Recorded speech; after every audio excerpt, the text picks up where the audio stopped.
Ini saya mau tanya sama Elis. Nih, kalau kamu lagi pegang gadget, biasanya ngapain aja? Gadget, pasti chatting. Kemudian mungkin cari informasi lalu lintas sebelum berpergian keluar rumah. Terus? Kemudian cari berita, baca berita. Dan juga kalau lagi senggang, main game dong. Kalau main game terus ya, berarti kamu turut berpartisipasi menciptakan fenomena tren permainan online. Seperti apa? Seperti yang satu ini. Berdasar data dari Kementerian Komunikasi dan Informatika, pengguna internet di Indonesia tahun 2013 mencapai 63 juta orang. Dari angka tersebut, 95% menggunakan internet untuk mengakses jaringan sosial, termasuk bermain game online. Seperti kebanyakan penduduk Jakarta yang hobi bermain game di gadgetnya dan tak jarang juga menjadi kecanduan. Kalau aku sih bisa sampai 5 kalian gitu, soalnya setiap lagi free pasti main gitu. Aku sih kalau main game, kalau aku udah edit itu bisa sampai 7 kali dalam sehari. Kalau sehari itu bisa sampai puluhan kali sih. Kalau yang nggak main tuh kayaknya kurang gitu, kayak mau ngejar skor terbaik terus. Pengaruhnya paling kadang-kadang sibuk sendiri aja sih sama handphone sih gitu. Kalau saat ini sih lagi booming Flappy Bird ya. Semakin mudah tersambung dengan dunia maya, peminat game online semakin bertambah. Para penciptanya pun kebagian peluang besar untuk memenuhi dahaga para pencinta game online. Indonesia pun tak kalah bersaing dalam menciptakan game online. Seperti yang dilakukan salah satu pembuatan game Touch10. Memiliki platform Google Play dan Apple Store, tak tanggung-tanggung target market perusahaan game ini adalah Amerika, Eropa, Jepang, Cina, dan Indonesia.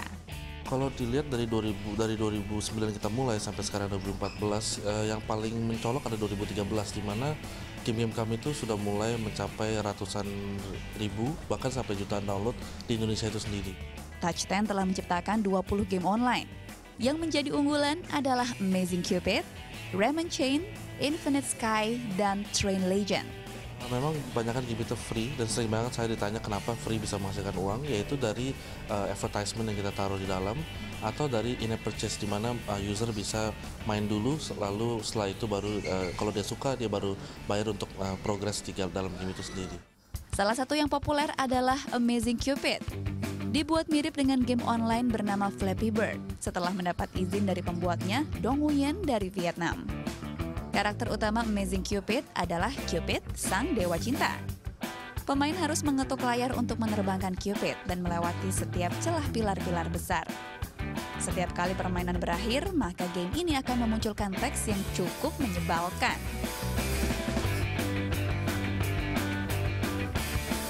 Untuk memasarkannya, produsen game ini punya trik jitu, yakni menciptakan game yang lebih sesuai dengan karakteristik orang Indonesia. Juga menggunakan bahasa Indonesia dan menambah konten yang humoris dan menghibur.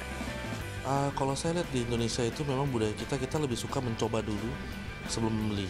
Maka game-game yang seperti misalnya Supercell punya Heyday, game-game yang gratis tapi pelan-pelan baru berbayar itu yang mungkin lebih diminati dibandingkan dengan game-game di luar yang belum apa-apa sudah harus bayar yang lebih dengan harga yang cukup tinggi.